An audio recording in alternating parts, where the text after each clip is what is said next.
because finally we at the Peace Vigil got some press.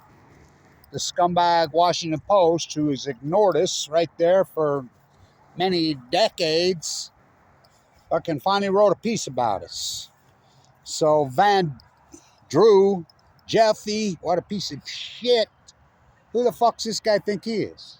Been in Congress since 2019. He's jumped parties. I mean, he was a Democrat, now he's a bootlicker. Look at his voting record. He's a pro-Gaza fucking, the mass murder that's going on. He's fucking, look at his voting record.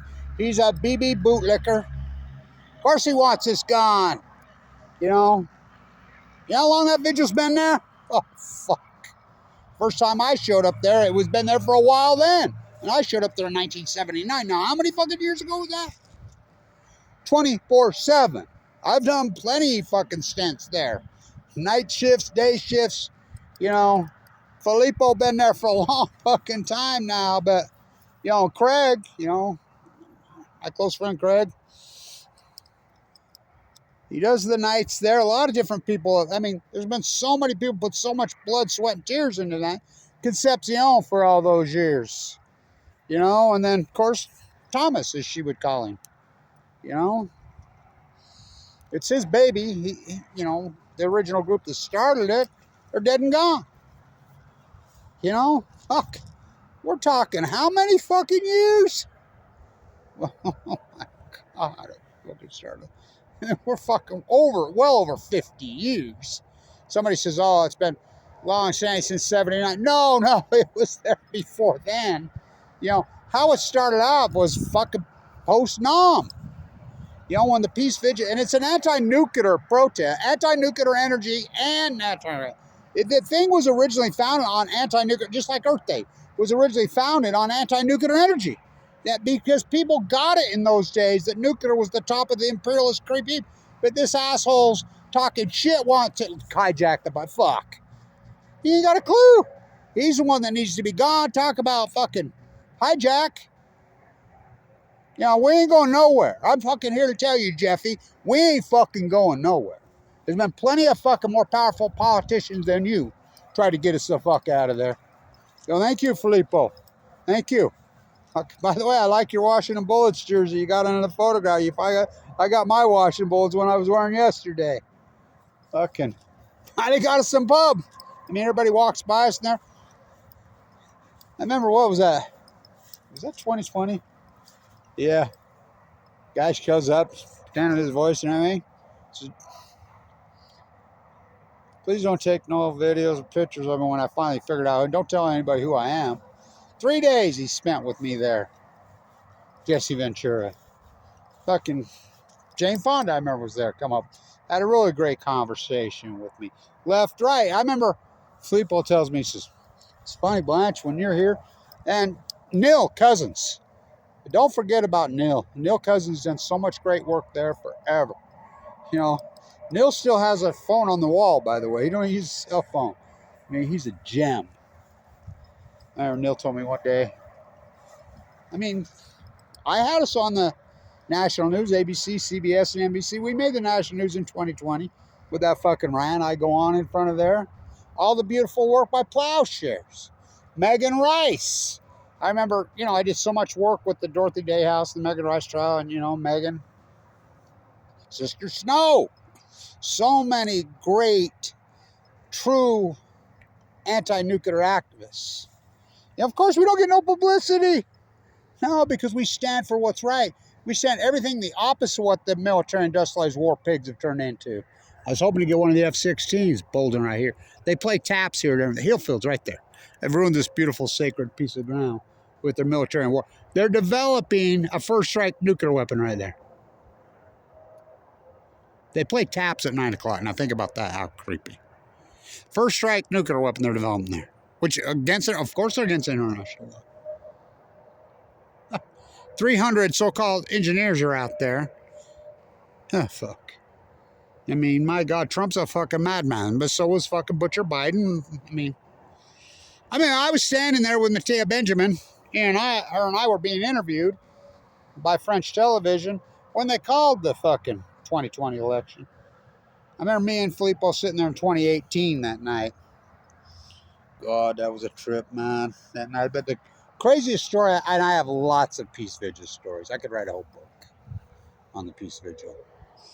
Yeah, this is dust and smoke fucking filling up our valley here in Utah.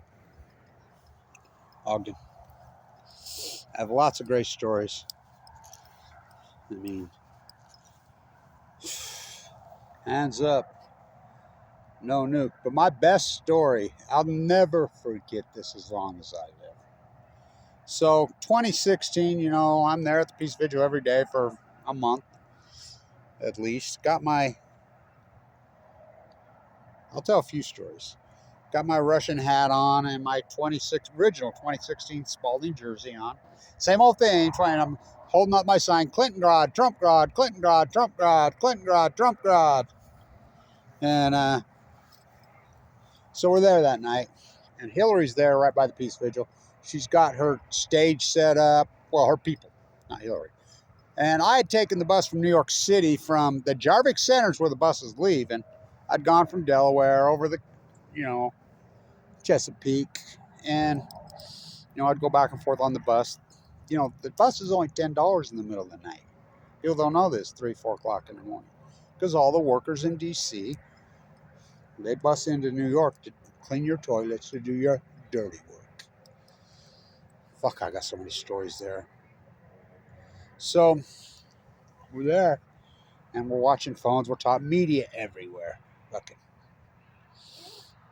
And you're seeing the steam starting to come out.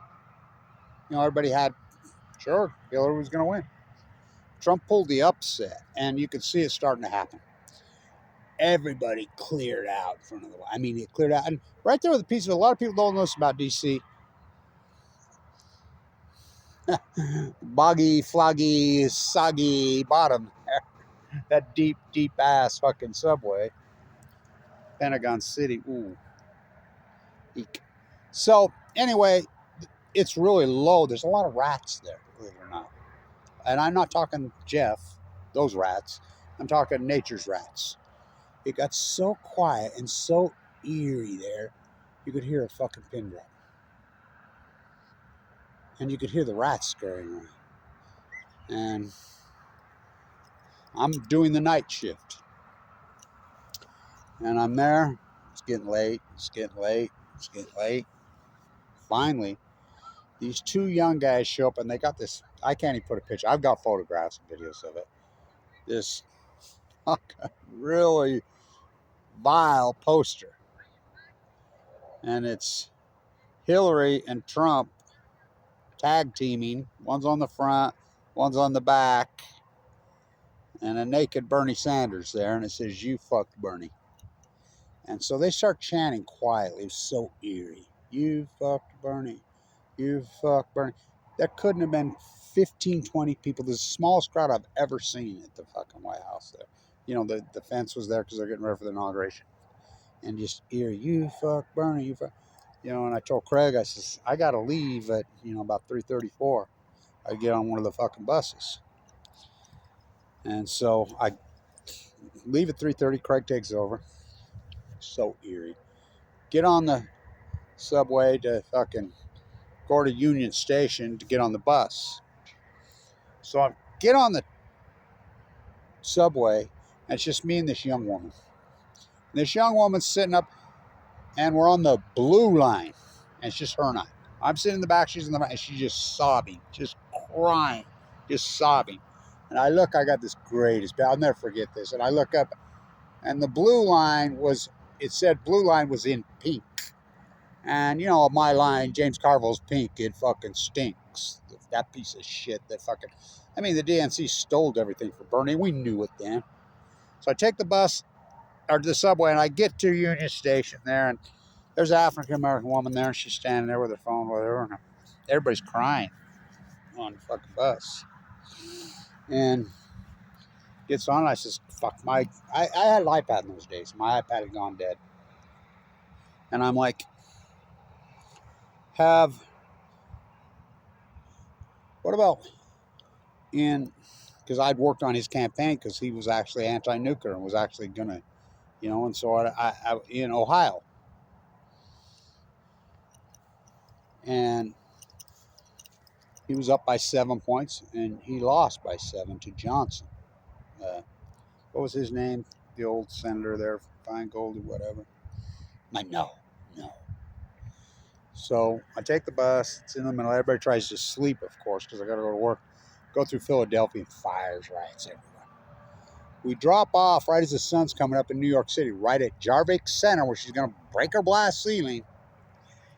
And it's so eerie. The sun's just coming up over the fucking bay there. And it's fucking eerie as fucking. So I'm walking over, because my daughter works over on Fifth Avenue. And I'm walking over there, and the bell's ringing for the church down, and the homeless are fucking a block wide circled around. So eerie. Fucking piles of dirt. War zone from fucking hell. I never seen anything like it. And then, so I get to Brooklyn, get a little bit of rest, get up, and fuck. My iPad was dead. I never seen riots like, oh my God. The protests were so intense. Peace Vigil. But I got dozens of Peace Vigil fucking stories. I mean, so many. I could write a book. Such a important spot, important people. I like Neil Cousins. He always said, Blanch, when you're here, man, people come by and give 5s or maybe a 10 here and there. Fuck, when you're sitting here at the fucking vigil, they put hundreds in the jar. And I says, yeah, because I get them off their left-right political paradigm. When they come over and talk to me, I tell them, hey, well, we're anti-nuclear energy, we're anti-nuclear wars. We don't like wars. We don't want to see somebody get nuked. We want peace. We want peace. We don't like these genocidal fucking Middle East of Eden fucking. We hate Bibi. We hate all these cult fucking members. I mean, Concepcion she was all over it, man. I look back, she had it figured out. And they're like, yeah, we do too, left, right. And I says, yeah, this isn't left, right issue. So Jeffy wants him out. I got news, Jeffy. Let's make a bet, Jeffy. Who goes out of DC right there? The Peace Vigil or you?